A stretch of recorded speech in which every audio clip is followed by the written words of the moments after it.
Now dig on this.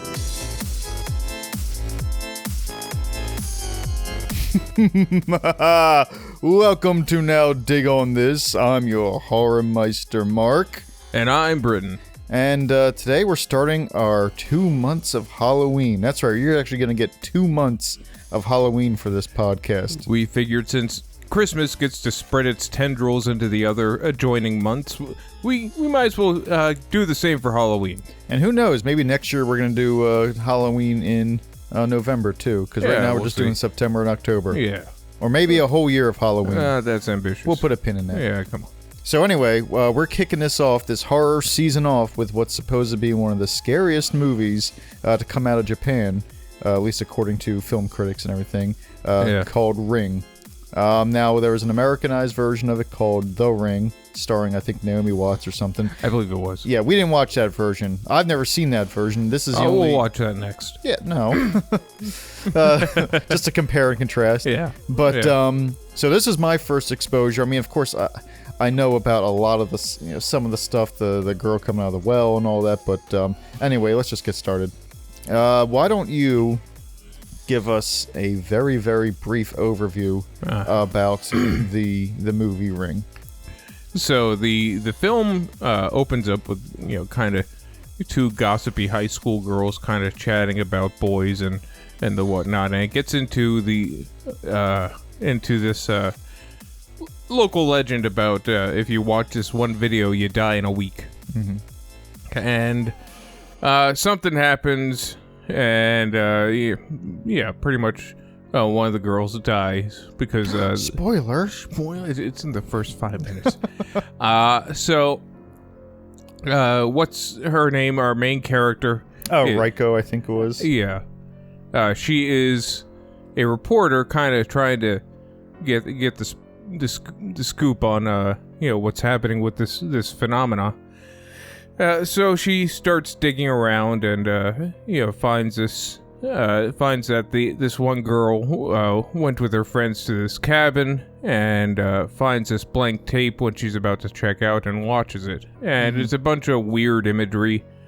And then it stops at the last image being a well and snow. Yeah, and then they get a phone call, and basically, as the legend goes, you get the phone call, you die 7 days later at the exact time. Yeah. So now has 1 week to kind of figure out what happened and how to kind of break this curse, because people are dying left and right with this kind of thing. So she enlists the help of her ex-husband, and he ends up watching who we never really figured out what he does. No, he said that he had deadlines and stuff, so maybe he's writing equations on a chalkboard, and he's also in a video editing lab. The guy's a jack of all trades. I think at one point he said that someone came in and said it was his student, so maybe he's a professor. Yeah, that sounds about right. Yeah, but professor of what we don't know. Yeah, professor of mathematics and videography. So they kind of try to solve this together. She shows him a copy of the tape, and then her little, I guess, nephew, no, their son, actually. Yeah, their son. He ends up watching a copy of the tape, and so she's like, all right, we got to figure out how to stop this curse to make sure that I don't die, you don't die, and our little kid doesn't die either. And so they find, through a lot of digging and almost just below pins with strings on pictures on a wall. Yeah. Level of conspiracy. They find the birthplace or the origin of this woman. At least of this video and everything. Yeah.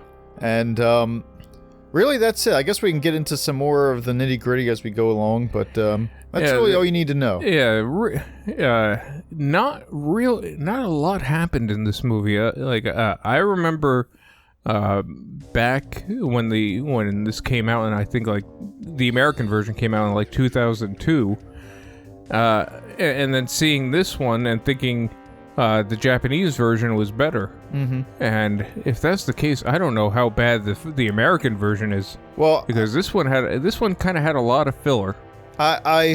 Here's a weird thing. even though I will agree it was very deficient on scares. Yeah. Which is kind of what we want to see out of a scary movie. Yeah. I can't say that I didn't enjoy myself. I actually kind of really liked this movie. I think what it was is, again, I've never seen the American version. I guess I'll probably see it at some point in my life, maybe during the podcast. Probably not. But what I can say is that I don't know how accurate or how similar the videos are to each other. I'm probably gonna actually check it out between the American and the Japanese. Yeah, I'm probably gonna put on like a YouTube video to see what their version is. I'm sure it's gonna be very similar. It's similar. I think the American version is it's longer and maybe a little bit more surreal. Okay. Because that is one thing I did actually like about the video that they're watching, is it had this weird surreal atmosphere to it that you could almost kind of grasp what the heck was going on, but at the same time you're like, I think I know, but I'm not sure if I know. Like, it just seemed like more of a mystery than an actual thrill, And I enjoyed that aspect of it. Actually, I kind of really enjoyed the, I guess, investigative atmosphere. It's like it's funny because we had watched the night before the American version of The Grudge. Yes.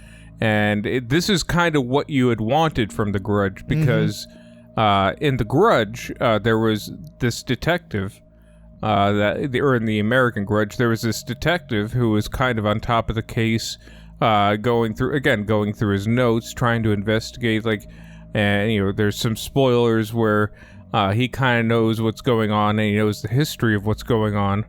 I'll be vague about that, but you kind of wanted more to follow the footsteps of this detective through unraveling this mystery. Like when I was watching The Grudge yesterday, I really didn't care about Sarah Michelle Gellar's story too much, and neither did I. And I fully agree with you. So when this I was watching this today, and it's definitely more focused on the investigation. I actually enjoyed it. I liked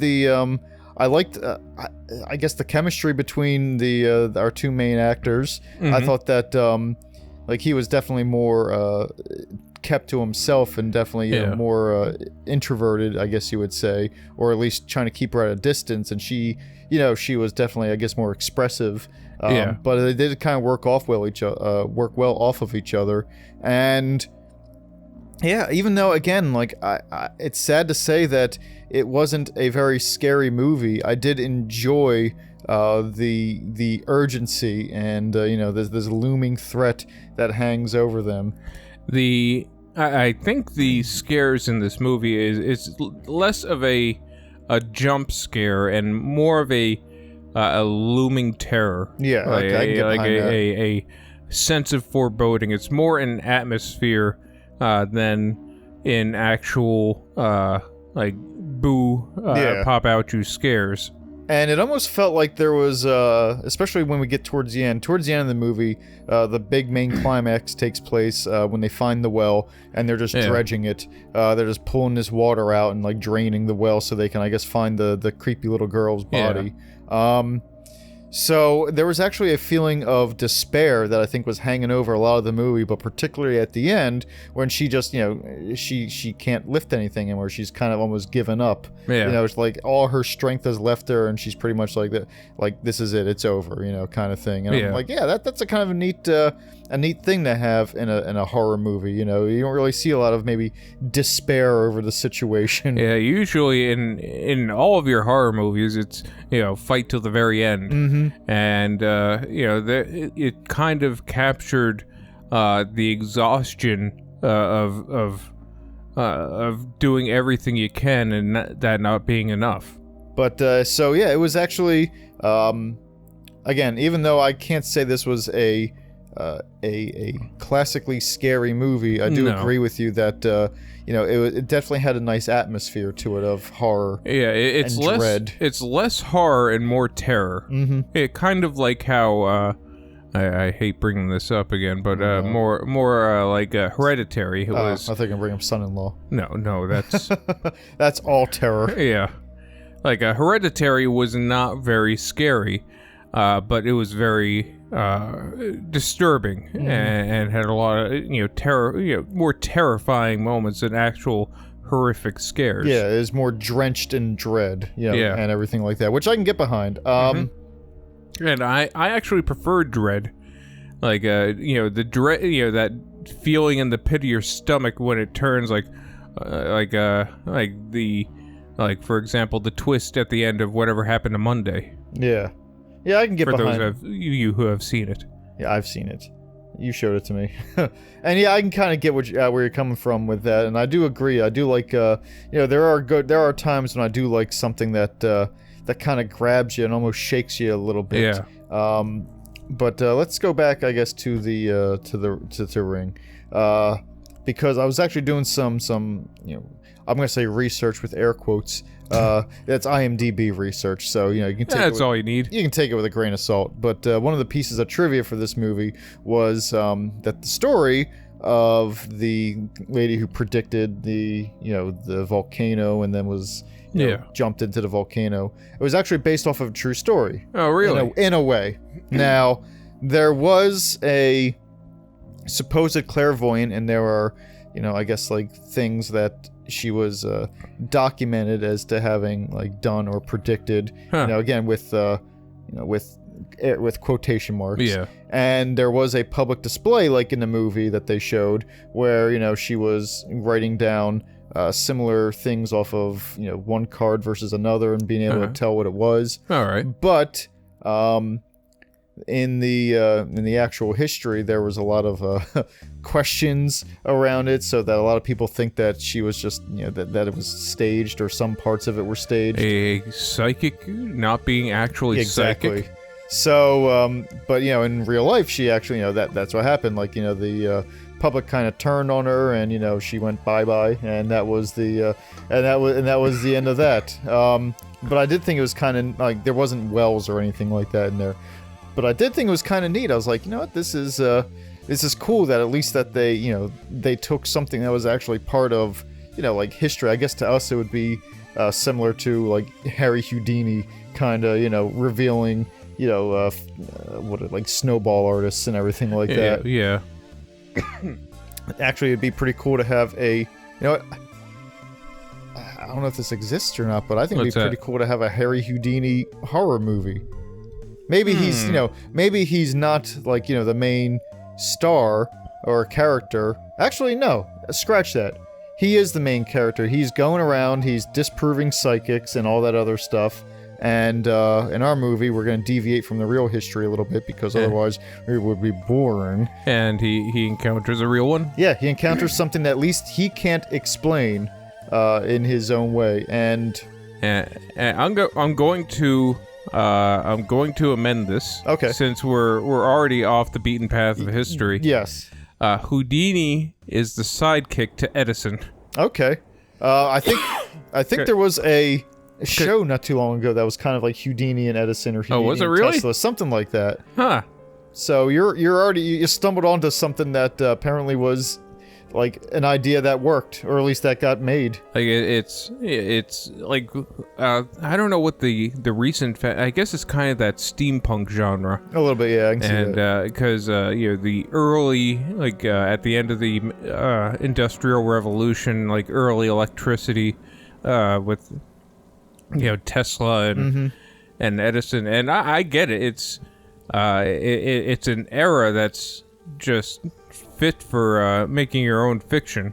So yeah, let's make our own. We can make our own fiction. We can put Houdini in anything. Now, I guess if we're gonna be playing around with the with the history, I mean, at a certain point you have to, because it would be a boring movie or show if every time he encounters something supernatural just turns out to be, easily disproven.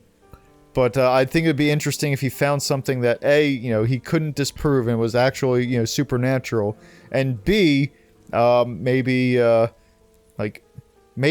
we can make it so that he he escapes. Yeah. Like the ghost doesn't know that this is Houdini, so it locks him in a box or something and throws him in a river.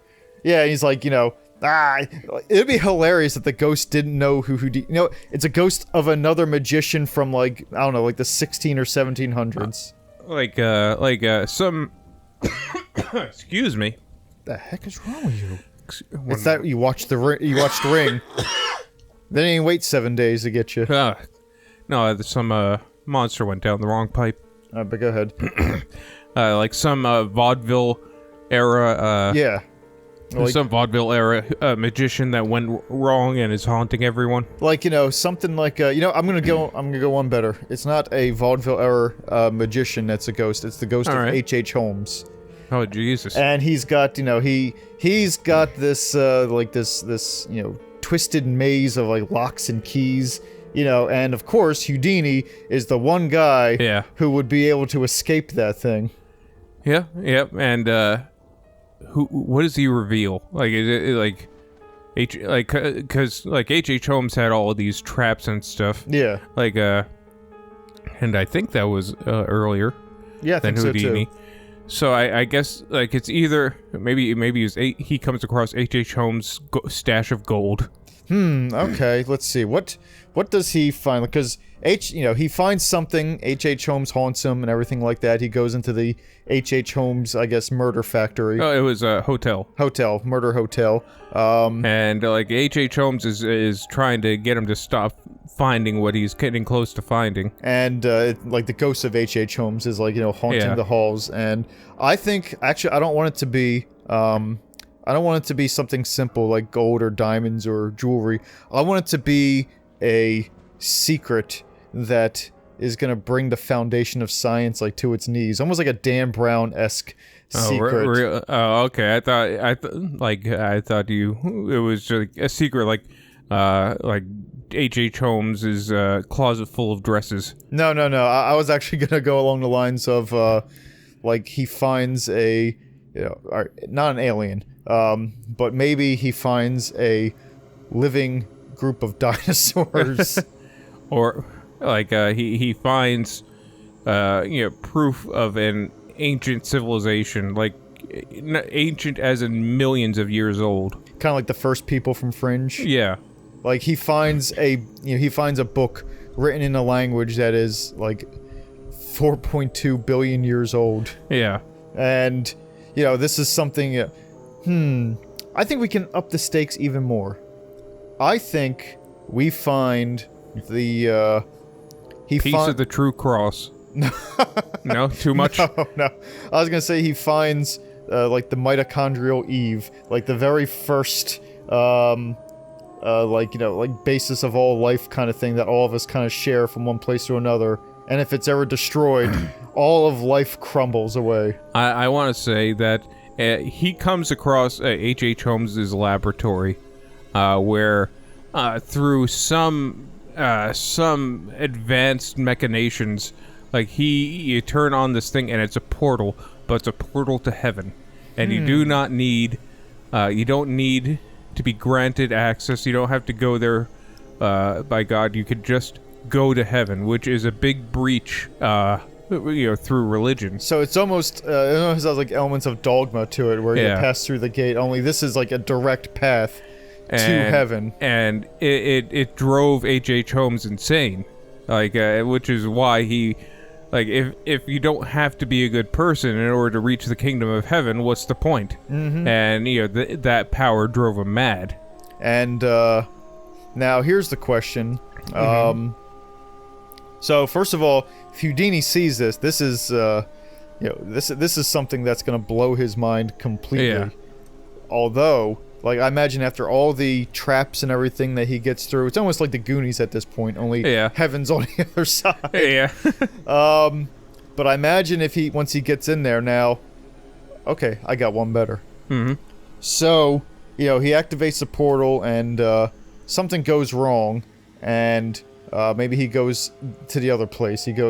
Now he's locked in that boiling cauldron and everything. I was going to say, like, he opens the portal and just sees a shimmering golden kingdom off in the distance, and then there's just an ominous bellow of a horn as these just thousands of avian creatures take to the sky and head towards the portal. I was gonna say he has to escape hell, but I think your way is more interesting, because I imagine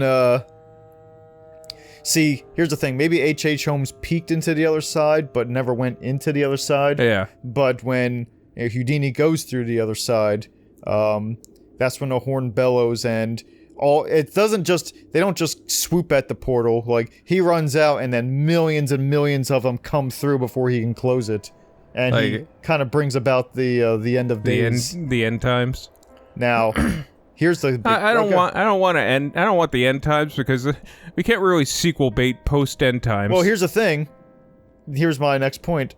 How does he fix this situation? Well, I imagine my thoughts were he just destroys the portal. Like he just destroys the entire machine.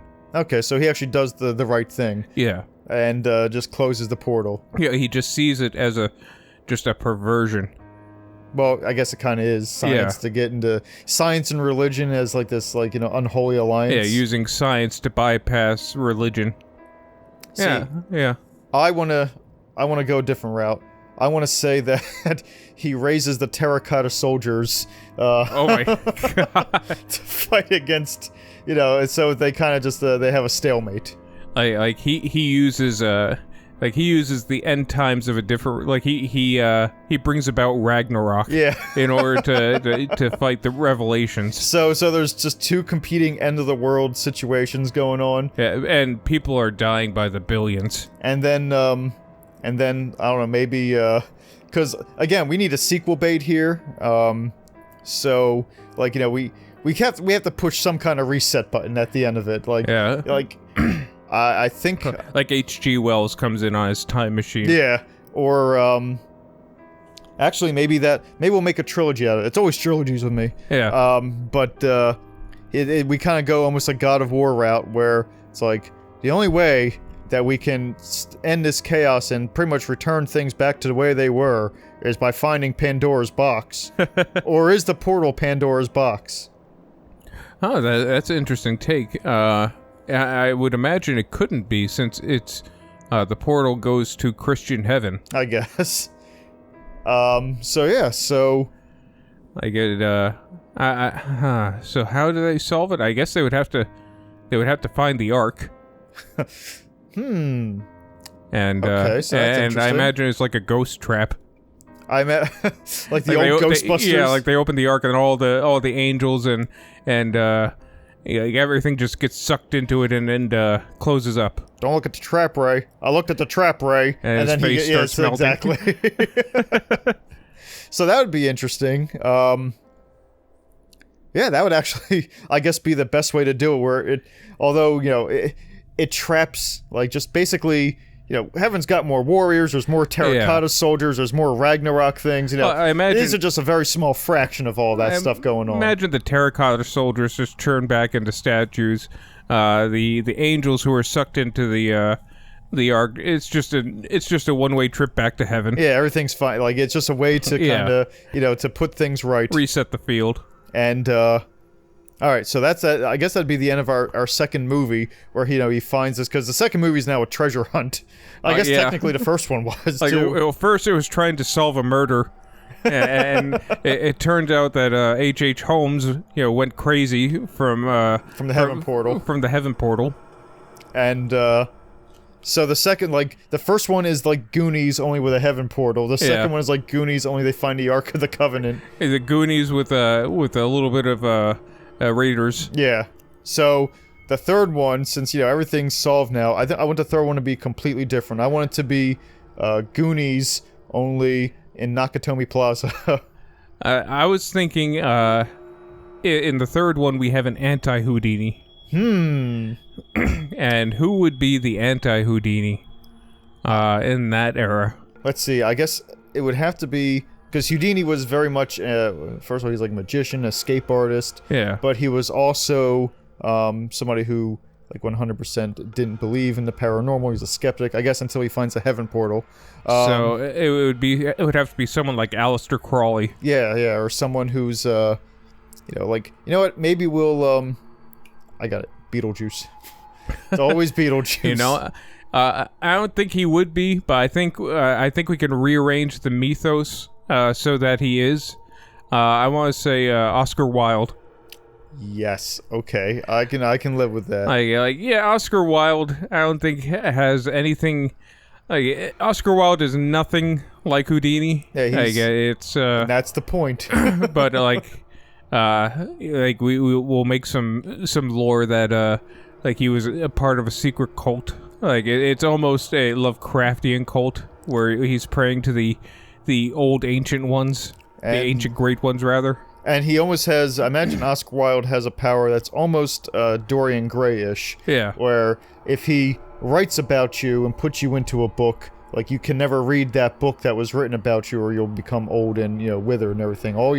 Everything that he writes in that book is basically, traps whoever's in it in that book. I'm gonna amend that. Okay. That if you read the book written about yourself, then what is written about you will come to pass, and you lose all free will. That's interesting. That's actually kind of eerie. Because I imagine, there's a lot of struggles from, Houdini's not the first, of course. Yeah. And, so there's, he knows the reputation that Oscar Wilde has. Yeah, his powers. Yeah, the powers of the people who've read the Oscar Wilde book, and everyone who reads it becomes like an empty shell kind of thing. Yeah, and he's also an avid political article. He's written a lot of yellow news, and and a lot of muckraking news, and so he's put these politicians through scandals that would have otherwise never happened. So through one way or another, I forget what the MacGuffin is going to be at the end of this thing, but through one reason or another, Oscar Wilde decides to turn all his attention, all of his energy onto Houdini. He's like, I'm going to write so much about this guy that he can't help but read about it. And it's this thick tome about Houdini. It's called The Death of Houdini. Mm-hmm. And it's the manuscript is mailed to him. Leather bound. It's a very ornate looking book called The Death of Houdini by Oscar Wilde, and it's just torture. He gives it to his butler. You don't want to read this, sir. And he tells the butler to read it, and it's terrible, sir. You don't want to know. I can't even tell you what's in it, but just know it is worse than your wildest imagination. If I tell you it, even by third person, it will still occur. And, because he wrote about that in the foreword. He was very efficient, that Mr. Wilde.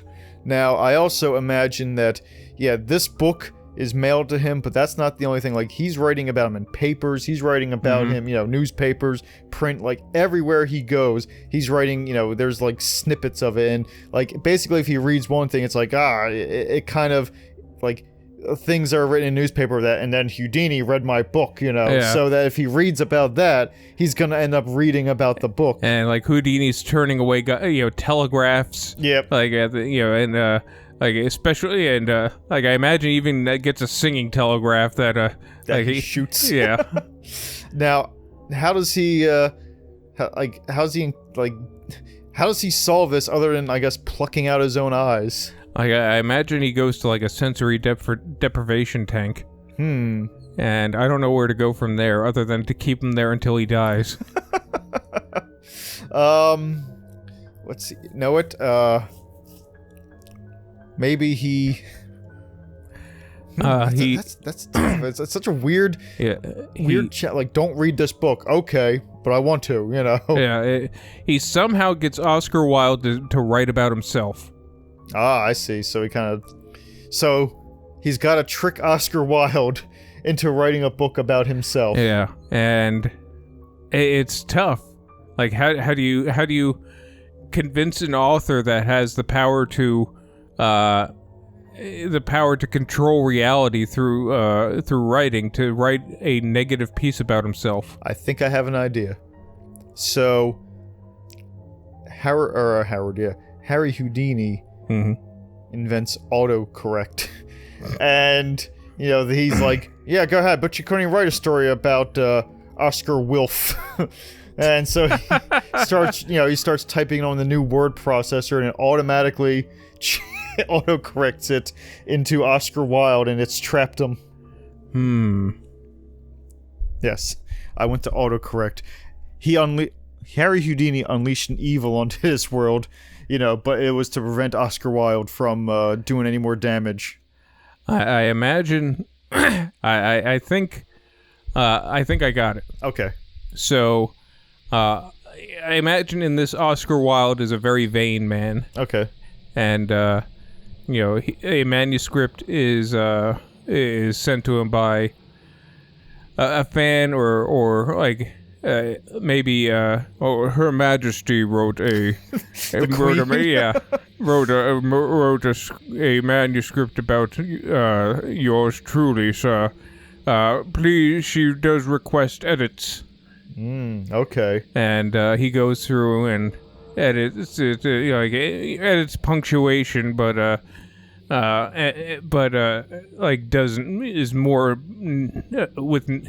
adds more notes than anything. Okay. But the addition of like punctuation and stuff like that is enough to get it for him to have been written. Okay, so let's blend both of our ideas together. Where at one point she's like, Oscar Theodore Wilde. He's like, oh, the Queen didn't actually write it. I know.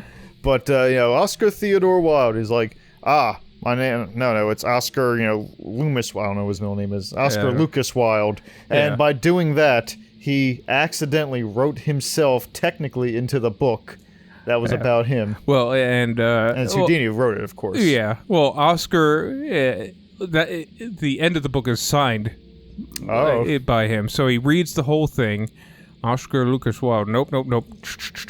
Oscar Phineas Wilde. Yeah. And thus, his fate is sealed. And it's almost like Death Note. I guess, yeah. And now do they? Is there a point where Oscar Wilde and Houdini come together and it's like, so there's a book about you now, and now there's a book about me. Should we call a truce, kind of thing, and destroy each other's books? That's tough because Houdini. Or rather, Oscar Wilde signed his fate, so now he's just a shill. No, that's true. It's like, please, sir.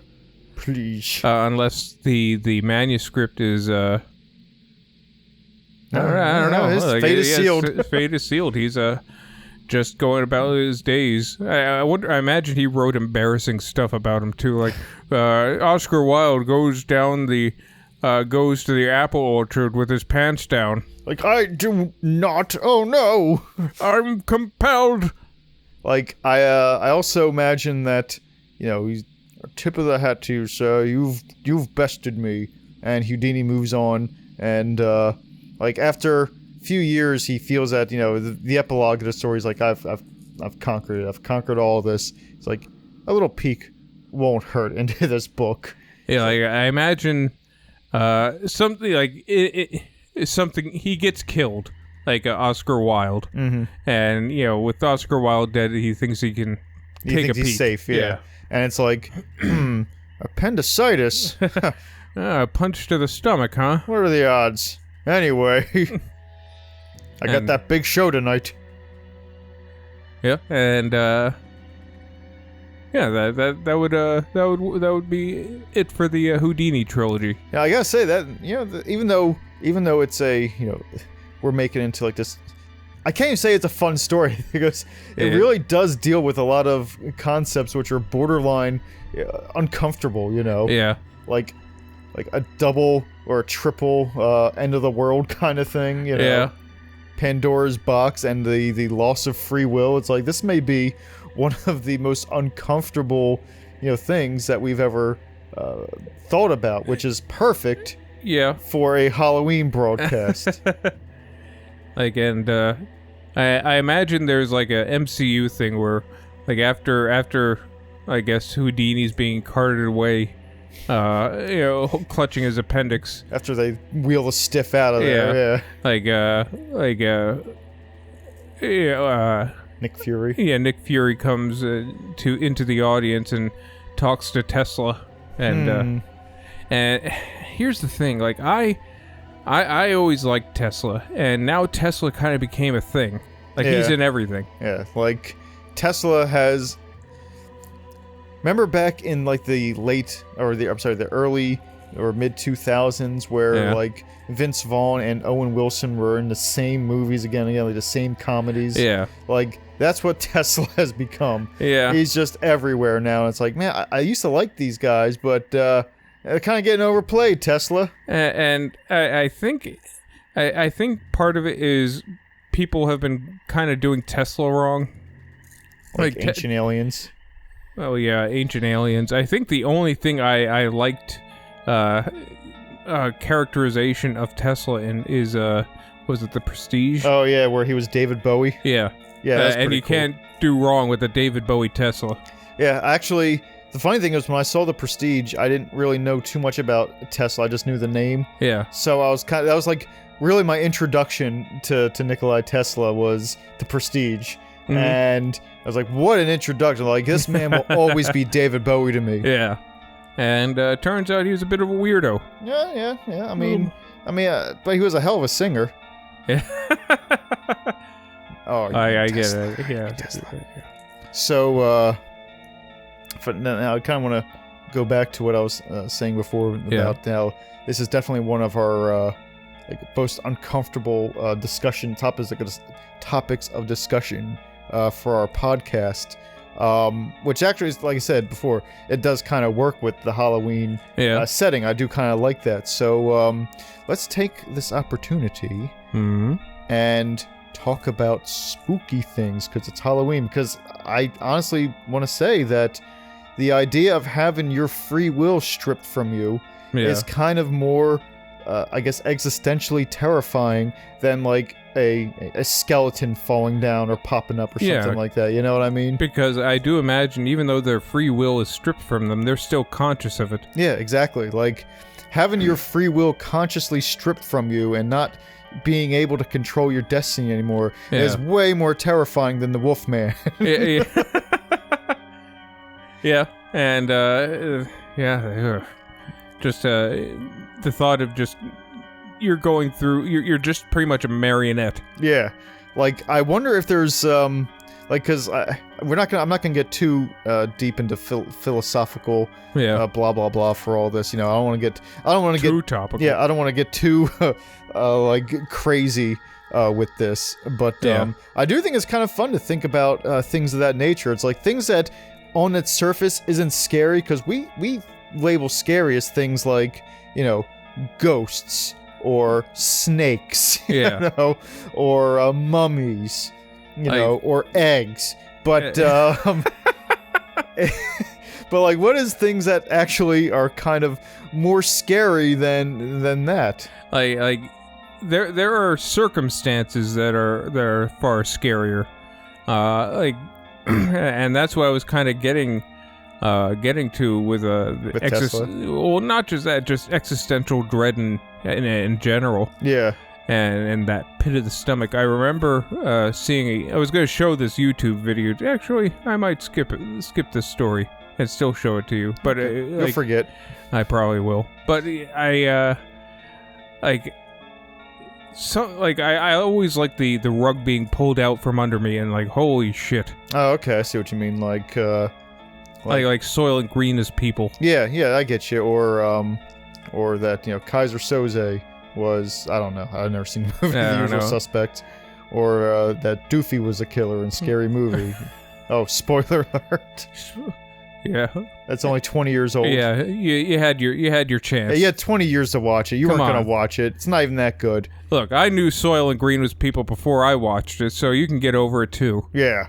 So, okay, so maybe we shouldn't do a bunch of like really, really big movie spoilers anymore. Like it was Soylent Earth all Green. along. Yeah. The ship sinks. They blow up the shark.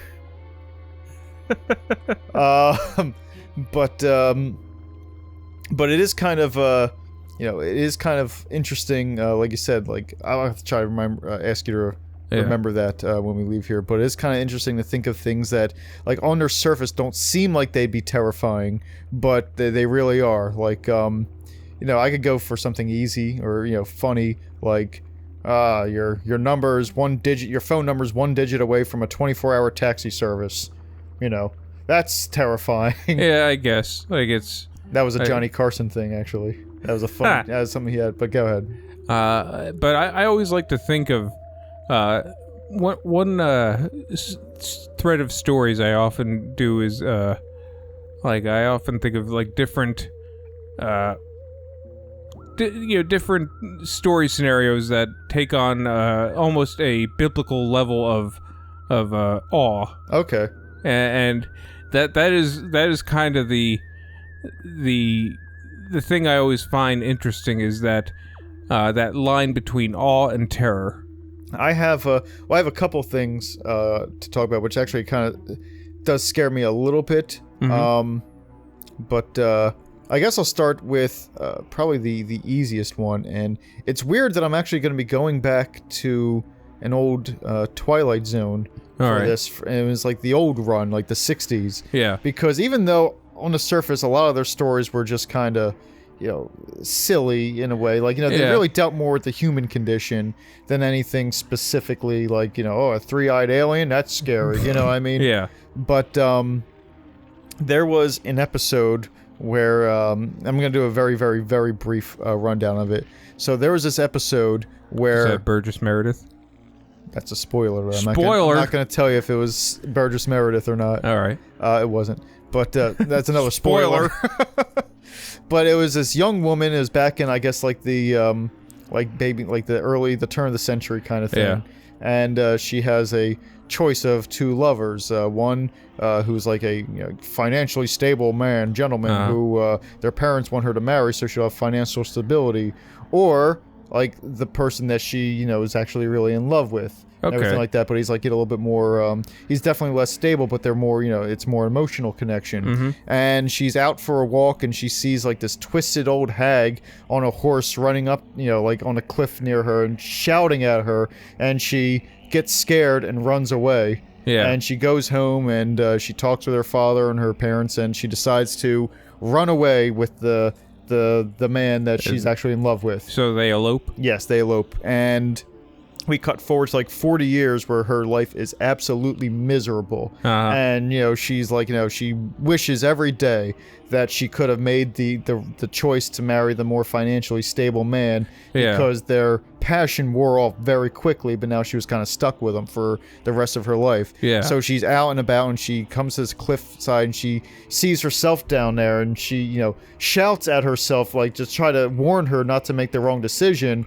But now, she's the old hag, and she's just always going to be constantly making that loop, that the wrong decision every single time. And that creeps me out for some reason. Again, it's not outwardly scary, but it is definitely I don't like that at all. It's just, for all eternity, she is in this state of misery. It's almost like you're trapped, and you hope that one time there's going to be a way to break the curse, but that there can't be, so it's almost like you're a prisoner in a way, a prisoner of your own life almost. Yep. Like you would think that you would think that a screaming old lady would stick in your mind for a little bit, and like, oh wait, am I the creepy old lady? And then maybe step off the cliff and change things a little bit. Yeah, just change things up. Like maybe put on a clown mask. Like, oh, you don't want to marry him. Like, wait a minute. I remember, like, I was the one who shouted down at her. Although I think it was more of a, hey, it's me, hey. Of course, again, you would hope that at least one time, something would change where you'd go, you know what? Yeah. Whee! Boom. or maybe just don't, don't do anything. Like, maybe don't shout at the woman. Like, let's see what happens if if I play it cool this time. She disappears. It worked! And she's...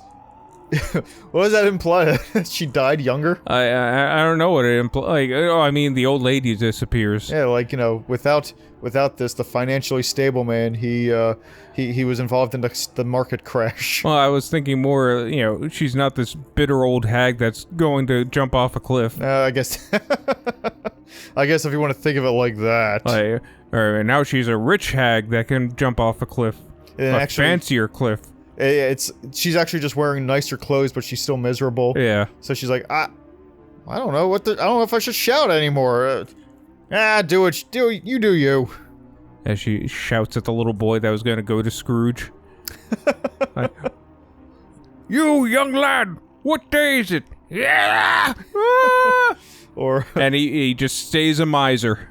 Like, she shouts at the little boy, and and the boy is not just scared, but he's miserable now. He's angry at the world. Is it transmissible? Yeah, like, or has he become like the next Scrooge? He's like, it's maybe I'm just spitballing now. Like, maybe since the miser that was from Scrooge is free, like the first person he talks to after letting it loose inherits the miser.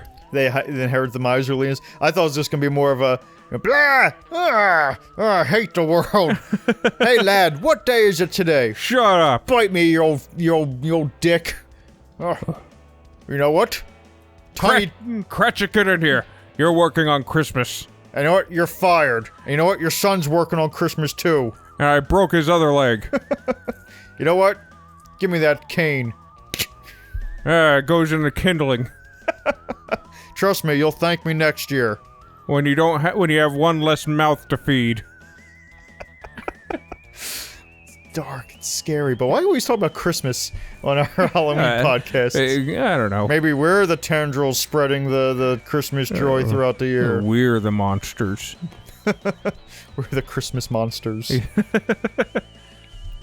So we've talked a little bit about like actual scary things, and not just the Loch Ness monster or the creature from the Black Lagoon. Actual scary things like non-ending loops. But here's the thing, like, what, from a monster's point of view, what sense of dread would they have? Like someone's polluting the lake in Loch Ness? Like, I guess that's a Captain Planet kind of thing you have to worry about. Yeah. It's cutting down Bigfoot's trees. Deforestation is the thing that scares Bigfoot more than anything. Because if Bigfoot ever gets caught on camera, like, he ceases to exist. If they catch a real picture of him, he only exists in that picture now. So that one film where he's that one shaky camera film from like the 60s where he's walking into the woods, that's where he exists now? I'm gonna say that it wasn't clear enough, so every now and again he phases out and looks blurry. Every time someone watches the video, he's just shaky, because millions of people are probably watching that So he's blurry more than he's not. Yeah. Like, he's like, oh man, he's like that ghost girl from Ant-Man 2. Oh yeah, jeez. So he's constantly phasing in and out of reality. One time, he got his arm stuck through a branch of, or through a log of a tree, or trunk of a tree for 4 hours, and he had to wait for someone to watch the video again, because that phased out and then phased in at the wrong moment. Oh. He was part tree. He fell into the ground. Like, as soon as he starts feeling it coming, he has like a little like checklist of things he has to do in order to not get phased into out of existence. Like, he finds some trekker and goes boo and scares him away and gets his lanyard and make sure he's hanging from a branch with the hiker's ropes, so he doesn't phase in or out of anything. Like he has to hold on tightly because he can phase through the ropes. Yeah, it's a force of will that he's almost forcing all his energy to be at the point of his hands. Actually, I think he runs up and he's trying to get in pictures now because he just wants to end this existence. Yeah, and nobody can take a good shot of him. But there was one time where he was safe and he was hanging from a branch, but a hiker was under him and distracted him, and he fell on the hiker and became corporeal again. Oh no. now, did he fall, like, was he half in the hiker and he just kind of burst out? No, the hiker, like, he completely engulfed. The hiker is inside him. Oh, okay. And I'm undecided whether or not it's like a, it's a separate entity, or they're both now they're both kind of Bigfoot. They're merged like Piccolo and Nail in Dragon Ball. And it's, when he phases out the other guy, like, they can separate now, but the other guy's just, he's not the same person he went in. Well, I think that now that he's got somebody else's, like, identity a little bit, he doesn't phase out as much, and it's a struggle for the other man who still has a fraction of his humanity left, of trying to find a way. Like, he still phases a little bit, but not a lot, so he's always constantly trying to escape. So every now and again, there's just a screaming mouth off the side of Bigfoot's neck. So it's like a combination of altered states, and RoboCop. Yes. Where he's facing this duality, but this duality is also physically trying to rip out of him. Yeah, and like I said, like, imagine almost like his neck almost looks like it's made of spandex, because there's like a face frozen in horror there, like, trying to peek through every now and again. And every time he phases out just a little bit, it like changes and shifts its position. Well, I would almost say that like, he's stable now. He's more stable than he's ever been. Okay. But whenever he phases, that's when the face appears and tries to force his way out of him. Yes, exactly. And again, it's a very slight phase now than usual, but there's also still echoes of his previous attempts to break through as human, so there's just like screaming faces almost everywhere on this guy. And he has scars all over him from when, like, he broke through maybe a foot or an arm. And I gotta tell you, that's actually terrifying. Yeah. That actually makes Bigfoot scary now. Like, it's because, he, like, I don't know what Bigfoot is, in grand scheme of things. Yeah, in the grand scheme of things, but I imagine it's at least a somewhat aware ape. Mm-hmm. And now it's pretty much fully aware and has just these memories that confuse him. Like, he doesn't know what a Facebook is, but he has memories of going on it. He doesn't know, he can't read words, but he has a lot of memories of words. And books he's read. Yeah. Even though he doesn't really understand what a book is. Like, he has memories of these, wars with aliens from movies he's seen. And he doesn't get it, but it's terrifying to him. He has memories of seeing himself on the YouTube, and he doesn't understand. Yeah, like, he's confronted with memories so alien to him that it's just terrifying. And part of you wonders whether or not the scream coming from him is the man inside or him. Yeah. Or both. And on that terrifying note, Ring. Not bad movie. A little bit slow at parts, but it's more of a film about atmosphere and a looming dread. So if that's something you like, definitely give it a try. You can't really go wrong. I enjoyed it. I thought it was pretty good. I said it was a little deficient in the scares department. Mm-hmm. The ending had a pretty good scare. It wasn't, again, terrifying, but it still had a moment of actual, like, scares if you're looking for that kind of stuff. Yeah. But like Britton said, the dread and the looming threat was actually what drove it on for me, and I really did enjoy the characters and the investigation of all things. So I really enjoyed this movie. So I guess that'll do it. All right. Take it easy now. Toodaloo. That'll hold a little SOPs.